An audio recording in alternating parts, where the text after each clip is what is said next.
আসসালামু আলাইকুম সম্মানিত দেশবাসী। আজকে পবিত্র জুমার দিন। তো আমরা এই গ্রামে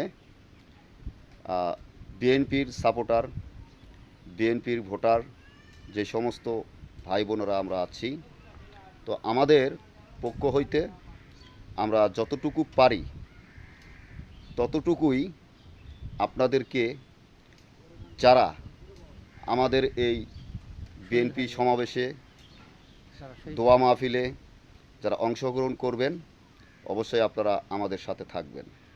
তো আজকে যেই দোয়া মাহফিল হবে, সেই দোয়া মাহফিলটা হচ্ছে আমাদের জন্যে, আমাদের দেশের জন্যে যেই সমস্ত ভাই বোনেরা শহীদ হয়ে গিয়েছে, সেই সমস্ত ভাই বোনদের জন্যে আজকে আমরা দোয়া মাহফিল করব পূর্ব উসনা ঘোনাপাড়া বড় মসজিদ, জামে মসজিদে। তো প্রিয় ভাই বোনেরা, আপনারা সাথেই থাকবেন।